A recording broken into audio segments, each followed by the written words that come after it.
Between the kids being home and hosting, everything in our house gets used up in summer. With Instacart, I can save money by stocking up on all my favorite summer brands. I save time by getting everything delivered in as fast as an hour. And I save myself a sink full of dirty dishes by stocking up on paper plates for the annual summer cookout. Save more on summer essentials? Spend more time enjoying summer. Add summer to cart. Download the app to get free delivery on your first 3 orders. Offer valid for a limited time. Minimum $10 per order. Additional terms apply. Welcome to the Human Capital Innovations Podcast, your go-to source for personal, professional, and organizational growth and development. We hope you tune in often for all things people management, organizational development and change, organizational leadership, and social impact related. Maximize your personal and organizational potential with Human Capital Innovations Podcast.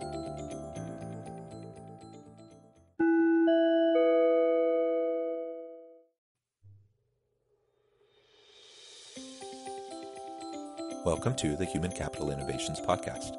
In this HCI podcast episode, I talk with Merrick Rosenberg about personality styles, team dynamics, and leadership in organizations.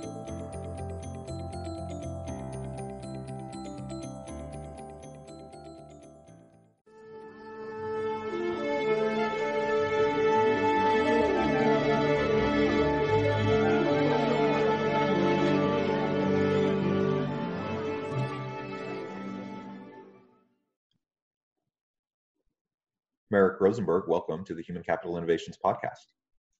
Thanks for having me, John. Yeah, I'm excited to have a chance to chat with you. You work in the space of personality and how that intersects with leaders and teams and organizations. And, that's a lot of the world that I work in as well. And so I think it'll be a really fun, lively discussion today. Personality plays out in everything we do. So we'll see how it plays out with leaders and teams. It's critical when people get it, changes everything. Absolutely. As we get started today, I want to share a brief bio with the listeners. Merrick Rosenberg co-founded Team Builders Plus in 1991 and Take Flight Learning in 2012. He's the author of Personality Wins, The Chameleon, and Taking Flight, 3 books about personality. Under Merrick's leadership as CEO of Take Flight Learning, his company has been selected as the New Jersey Business of the Year and named one of the fastest growing companies and best places to work in the Philadelphia area. Merrick received his MBA from Drexel University, who recognized him as the Alumni Entrepreneur of the Year. Merrick has worked with more than half of the Fortune 100 companies in the U.S. and around the world. Really great, robust background and profile. You're doing a lot of great work entrepreneurially, but also, working with organizations to help them improve. So super exciting to have a chance to chat. Anything you would like to add before we really launch into the discussion? No, I appreciate you having me. Really personality, when people know themselves, the most self-aware people are the most successful. So it's all about understanding yourself and understanding others and how you can drive success. Awesome. Great. Well, I think we should probably just start with an overview of your styles. There's lots of different personality profiles out there, lots of different typologies, and so yours is a little unique in the sense that you use birds to define these styles and to provide the characteristics for the styles. So, would you mind sharing your 4 personality styles with us, and we can kind of explore those together? Yeah, so many people have used letters for centuries, really. I mean, there's so many different assessments and models and profiles, but I wanted it to be easy. I want it to be so simple that I didn't even need to teach the styles, that they're so intuitive, because it's not just a letter, that you just know what it is. So I'll give you an example. If you take someone who has the traits of an eagle, when you think of an eagle, what comes to mind? Yeah, an eagle is stately. They're honorable. They're someone who looks out over their domain. An eagle is responsible, sturdy, firm. Those are the types of things I think about. Absolutely. You kind of picture that take charge, confident eagle. They're direct. They want results. So exactly right. So when you think of a parrot, they have a very different energy than an eagle. What comes to mind? A parrot seems I don't know if this fits with your actual profile, but when I think of a parrot, I think of sing song, I think of fun, I think of color and energy and those sorts of things. Yeah, exactly. Once again, exactly right. They're fun, they're enthusiastic, they're optimistic. Everything about them is positive. It's all good. It always works out for the parents. How about when you think of a dove? Once again, a very different style. What do you think of? Well, dove is a symbol of peace. So I think of peace. I think of beauty. I think of um,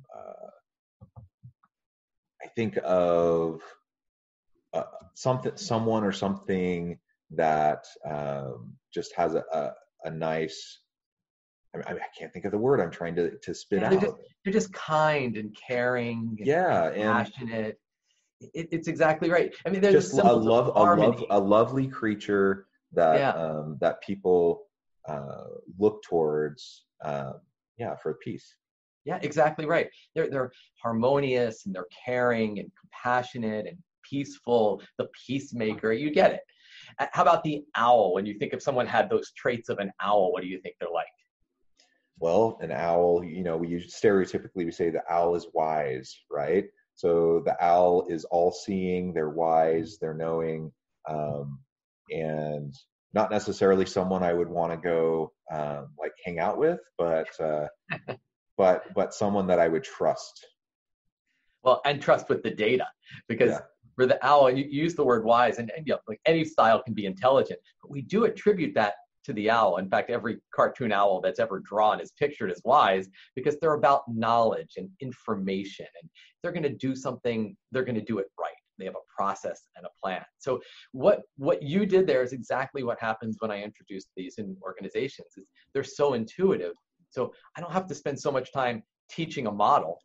I get to spend my time talking about how do you apply it as a leader within your team, in your relationships, in your life. And to me, it's all about application. If you can look at these styles and they're intuitive today, they'll be intuitive 5 years from now. But if you had to memorize it today, you'd probably forget it in the future.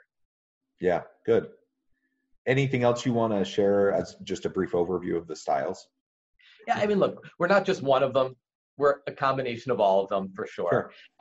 Sometimes maybe a little different at home than at work, and that could be true. The role that you're in could pull out certain behaviors.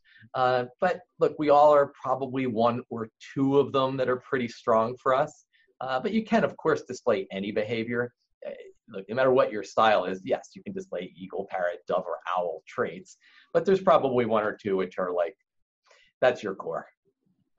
Yeah. And I think of myself, and I have different roles that I play. I'm a husband, I'm a father, I'm a professor, I'm a consultant. I tend to act certain ways when I'm in front of different groups of people, different audiences, different kind of settings.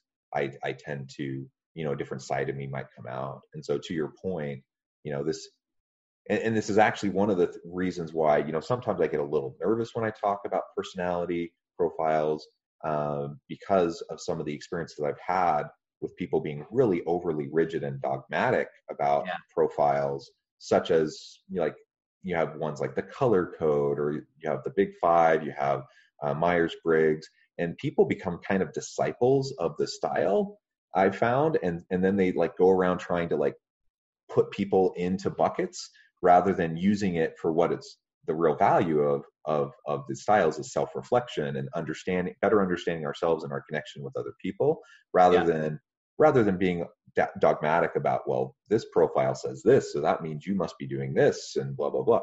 That's not the point. And so I like how you frame it. You have four big kind of broad buckets, but obviously people tend to slide in and out, and they tend to exhibit different types of characteristics or behaviors depending on the setting, but we do tend to have dominant styles, and that's helpful for me, as I think about what my dominant styles might be, but also as I interact with others, in the teams that I work with, and so I'm curious. I mean, I think there's lots of valuable application to individuals, but when you're thinking about teams, when you're thinking about leading teams, how can you utilize these profiles and the insights from the profiles to better lead an effective team? Yeah, when I use these profiles in training programs, it's funny because if I can spend an entire day with a team, maybe 15 minutes is spent on the profile itself. Because I think that's the problem, is so many people get caught up in the graphs and the models.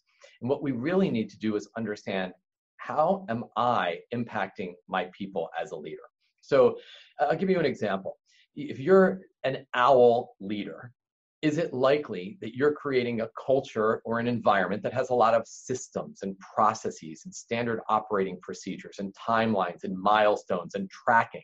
If you're an owl, that's what you're creating, right? But what if you're managing a whole team of parrots? What do you think? How would those parrots feel in that type of environment? Yeah, it just doesn't fit. I once was working with a big electronics organization in Asia, and I was talking with one of the kind of, not C-suite, kind of a rung down, but senior leadership individuals, and they had just come from a 2-year stint. They do a rotation where they want people to go out and spend time in other countries, and so he'd spend a 2-year stint. This is in South Korea. So this South Korean leader had spent 2 years in Brazil, running a factory and the operations in Brazil. And as you shared that personality difference, between the owl and the parrots, it immediately made me think of this Korean manager and then a whole bunch of Brazilian workers. Right. Because actually, both Japan, Korea, very owl culture. But then you go to South America and it's very parrot. I mean, even like a Mexico, is very parrot. Brazil, very parrot. It's just colorful and it's bright and it's energetic. And if you flip that around and you say, okay, now you're a parrot manager and you're creating a very free-flowing, here's your goals. I believe in you. Go for it. Make it happen. But you're managing a whole team of owls. How do those owls feel? Well, yeah, absolutely. And the fit may not be there. And ultimately, you're not going to get the best out of your people, right? And that was the situation with this Korean manager. He said basically for 2 years, he beat his head against a wall trying to get Brazilian workers to be like Korean workers. Yeah. He was trying to force feed them into his own style rather than adapting how he approached them and how they needed to be managed. Rather than adapting, he just kind of beat his head against the wall for 2 years, and then he was super excited to be able to go back to Korea where he could be himself. Yeah, because to your point, how do you use this in a team as a leader? Well, you create a culture in which your people will thrive instead of creating a culture for you. And the problem is that managers often are creating an environment that would work for people like them, but they're not thinking, what do my people need? Eagles need a very different culture than doves. Owls need a different culture than parrots. And you have to think as a leader, am I imposing my style on my people? And that's one of the key lessons is I've got to create a culture for my people, not just for me. Everybody has to resonate with the environment.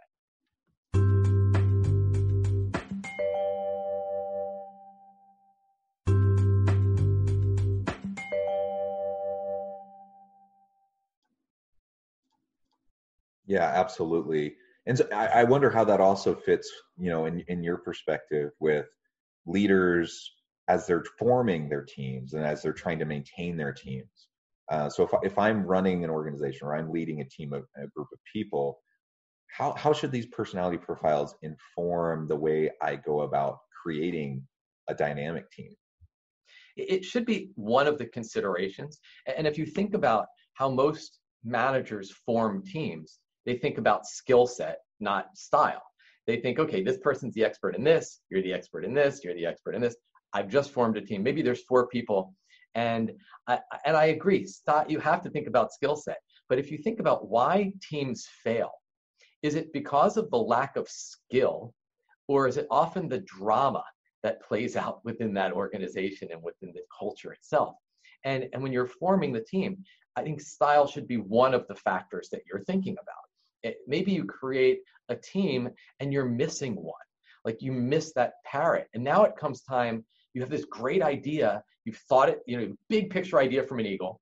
You've thought it through carefully, like the owl. You've planned it out methodically, which is what doves often do. They're very methodical. But you roll it out, but you never created excitement and energy, and you never created enthusiasm around it. And now people didn't buy into it because you left the parrot off the team. And you can do that with each one of them. Maybe you had exciting ideas, big picture goal. You mapped out a plan, but you never thought it through because you didn't have an owl on the team. And so if you're missing one of the styles, you're definitively missing something that's going to be critical. And it may be true. So you don't have to have all 4 styles on the team, but when it comes time to sell it and get people excited, you better put that parrot hat on and say, okay, what would a parrot do right now? Because we got to get people excited about this. So when you're forming a team, it's one of the factors you need to think about as you put people in those seats on the bus. Yeah, absolutely. I completely agree. And diversity comes in a lot of forms, right? So when we think about diversity, equity, and inclusion within organizations, we want racial, ethnic, gender diversity. We want all of the kind of typical types of diversity that we would hope to see in an organization or within a team. But it's also diversity of thought, diversity of background, so that they can bring new ideas to the team. But it's also diversity of style, because you're just going to have different ways of interacting, and some people are quiet thinkers, right?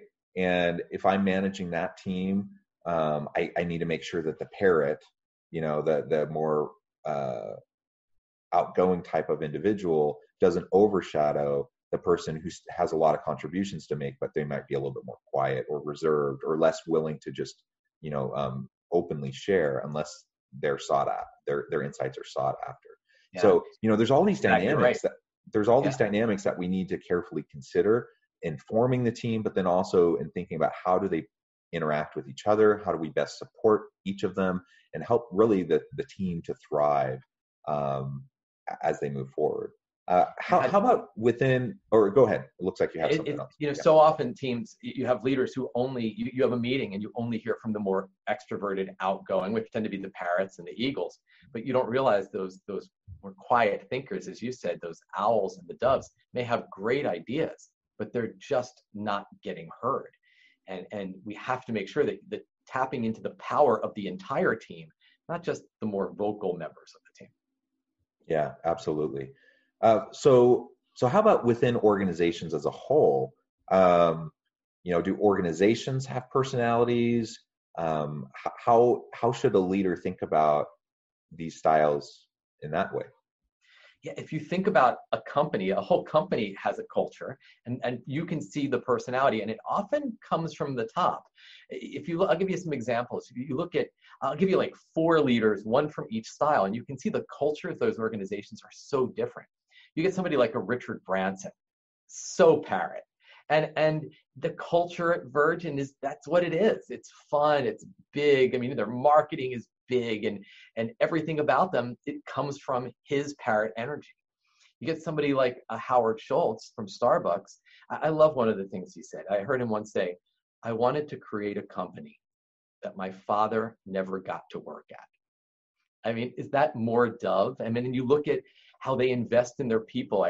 Starbucks, I heard Howard Schultz say this one day, and I was like, can that be true? And they actually spend more money on employee benefits, not salary, on employee benefits than they do on coffee beans. And that's what you have when you have culture created by a Dove. We care about our people. You get Bill Gates, Microsoft, it's a very owl culture. Steve Jobs, look what he did with Apple, and just this eagle, hey, we're not going to do market testing. We're just going to create it. And then people will buy it. I'm not going to ask them if they want this. They're not going to know that they want an iPad. We'll just build it. That is so eagle. And so what you see is the culture of a company really does come from the top. And they create that environment and that energy. And there's a personality to it. Yeah, and we talk a lot about organizational culture. And how to develop and sustain, maintain a healthy organizational culture. I'm a big believer in people-centric organizational cultures. But I like, you're taking that and then saying, that culture then will have a kind of dominant personality that is portrayed out to society, to the public, to the consumers, right?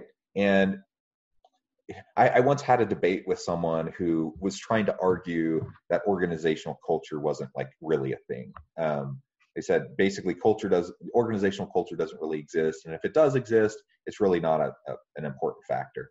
And yeah, whatever. I was kind of beating my head against the wall as I was having that discussion. I'm like, what are you, crazy? Like you get the phrase "culture eats strategy for breakfast" is like rattling around in your brain. Look at like a Southwest Airlines. Herb Kelleher, that parrot energy. You get on a Southwest Airlines plane, and it feels different than getting on an American Airlines or a Delta or United plane. It just feels different. And where does that come from? It's the culture that they have created. It's palpable. Yeah, absolutely. And so I think just like culture does exist, the question is it going to be the culture you want? Culture automatically emerges anytime, multiple people get together, a culture does emerge. The question is it the type of culture that fits with your strategy, and does it fit with what you're actually trying to do? And so we want to be thoughtful about it, and we want to put in place, the policies, practices, procedures, the systems that will, maintain the culture. The same thing applies to personality. The culture that emerges, whether it's intentional or not, it will be there. And then there will be a dominant kind of perceived personality out in society about your organization. And is it the one that you want? Do you I think Steve Jobs probably was fairly indifferent. He didn't care all that much because but he was creating culture. He was absolutely. He was it creating still culture. happens. Yeah, it still happened. And so we need to think about that and leverage it so that we can have the outcomes that we want, right? Yeah. Is it intentional? I always, when I'm working with teams, I'm always talking about, are you a co-creator of culture or a passive recipient of culture? Is culture something that just happens because it's going to happen? Or are you consciously creating the type of environment that you want to create? And for companies that are intentional and very conscious about what they're creating, they tend to create very defined cultures where people thrive. Other companies who you will have culture, but you just may not really think about it. And then you may have turnover, and you look at it and say, yeah, they just didn't really fit. Not everybody fits here. You're not even sure why, or somebody who would fit here. But if you're conscious and you really are clear and intentional, you create an environment that your people can thrive in. I absolutely agree. Well said. This has really been a fun discussion, and we're about out of time, which is too bad because we could go on and on and on. But before we part ways, I do want to give you a chance to share with the listeners how they can find out more about you, your business, the type of work that you're doing, so they can reach out if there's anything you could help them with. Yeah, at Take Flight Learning, we teach people how to use their personality to drive success. So we have a whole series of training programs, from conflict management to innovation, leadership, to just our classic Taking Flight with Discs program, which is teaching you how to use the personality styles. We actually certify trainers as well. We have trainers all over the world that deliver our training programs. And it's a lot of fun. Philosophically, I just believe that you should go to these sessions, and it should be so engaging. You just say to yourself, I want to do that again. But you should also be changing future behavior. So if it's engaging and it changes future behavior, then you've got something. So that's what the training programs do. They teach you how to be better leaders, better team members. And I think it also plays out in our lives too, in our personal relationships with our spouse, our children, and hopefully people take what they learn. Our personality plays out everywhere. You can check out the books too. I've written a couple books. The Chameleon is a lot of fun. It's a collection of fables, 22 fables, kind of torn from the pages of my own life with eagles, parrots, doves, and owls. And they're funny, but they really do teach you about yourself and how you're interacting with others. Awesome. That's wonderful. I really, really appreciate the time that we've had together today, as short as it may have been.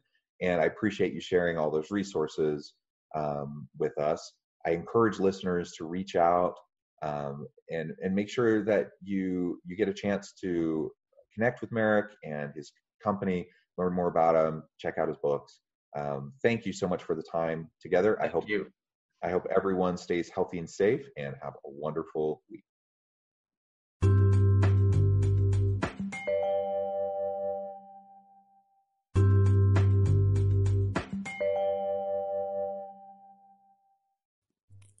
Thanks again for joining us for this episode of the Human Capital Innovations Podcast. I hope you stay healthy and safe, and that you have a great week.